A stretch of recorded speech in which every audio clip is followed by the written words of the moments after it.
ਵਿਹੜਾ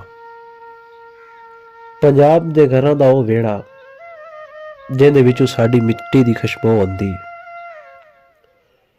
ਇਹ ਸਿਰਫ ਚਾਰ ਕੰਧਾਂ ਦੇ ਵਿਚਕਾਰ ਖਾਲੀ ਥਾਂ ਨਹੀਂ, ਬਲਕਿ ਇਹ ਸਾਡੀਆਂ ਸਧਰਾਂ, ਸਾਡੇ ਹਾਸੇ ਤੇ ਸਾਡਿਆਂ ਦੁੱਖਾਂ ਸੁੱਖਾਂ ਦਾ ਸਾਂਝੀ ਹੈ।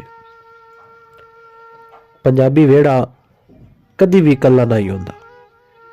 ਇੱਥੇ ਸਵਾਰੀਆਂ ਬਹਿ ਕੇ ਤਰਿੰਜਣ ਸਜਾਦੀਆਂ ਸਨ, ਕਿਥਾਈ ਦਾਣੇ ਅੱਛੇ ਕਰਨੇ, ਕਿਥਾਈ ਚੁੰਨੀਆਂ ਗਡਾਈ ਕਰਨੀਆਂ ਤੇ ਕਿਥਾਈ ਗੱਲਾਂ ਦੇ ਨਾਲ ਨਾਲ ਜੱਟੀਆਂ ਦੇ ਹਾਸੜ ਗੂੰਜਣੇ। ਵਿਹੜਾ ਇੱਕ ਐਸੀ ਦਰਸਗਾਹ ਸੀ ਜਿੱਥੇ ਨਿੱਕੀ ਜਿਹੀ ਕੁੜੀ ਤੋਂ ਲੈ ਕੇ ਵੱਡੀ ਵਡੇਰੀ ਤਾਈਂ ਸਭ ਨੇ ਆਪਣੀ ਆਪਣੀ ਵਾਰ ਵੰਡੀ ਹੋਈ ਸੀ। ਘਰ ਦਾ ਵਿਹੜਾ ਬਜ਼ੁਰਗਾਂ ਦੀ ਛਾਂ ਵਰਗਾ ਹੁੰਦਾ ਸੀ। ਇੱਥੇ ਹੀ ਫੈਸਲੇ ਹੁੰਦੇ ਸਨ, ਇੱਥੇ ਹੀ ਬਿਰਾਦਰੀਆਂ ਦੇ ਜਿਹੜੇ ਮੁਕਾਏ ਜਾਂਦੇ ਸਨ। ਹੁੱਕੇ ਦੀ ਬੁੜ ਦੇ ਨਾਲ ਨਾਲ ਵਿਹੜੇ ਵਿੱਚ ਤਜਰਬੇ ਦੀ ਰੋਸ਼ਨੀ ਵੰਡੀ ਜਾਂਦੀ ਸੀ। ਅੱਜ ਦੇ ਦੌਰ ਦੇ ਬੰਦ ਕਮਰਿਆਂ ਵਿੱਚ ਵੀਡੀਓ ਗੇਮਸ ਖੇਡਣ ਵਾਲੇ ਬੱਚੇ ਕੀ ਜਾਣਨ ਕਿ ਵਿਹੜੇ ਦੀ ਉਸਤ ਕੀ ਹੁੰਦੀ ਹੈ।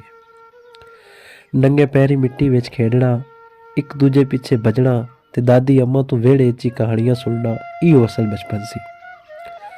ਅਫਸੋਸ ਕਿ ਹੁਣ ਵਿਹੜੇ ਸੁੱਕੜ ਗਏ ਨੇ ਜਾਂ ਬਿਲਕੁਲ ਹੀ ਮੁੱਕ ਗਏ ਨੇ।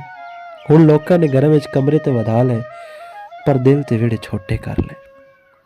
ਉਹ ਸਾਂਝ, ਉਹ ਕੱਠ ਤੇ ਉਹ ਖੁੱਲੀਆਂ ਹਵਾਵਾਂ ਹੁਣ ਕਿਦਾਂ ਹੀ ਖੜੀ ਗਈਆਂ ਨੇ। ਪਰ ਅੱਜ ਵੀ ਜੇ ਅਸੀਂ ਆਪਣੀ ਮਿੱਟੀ ਨਾਲ ਜੁੜਨਾ ਚਾਹੁੰਦੇ ਹਾਂ ਤਾਂ ਸਾਨੂੰ ਆਪਣੇ ਵਿਹੜੇ ਆਬਾਦ ਕਰਨੇ ਪੈਣਗੇ।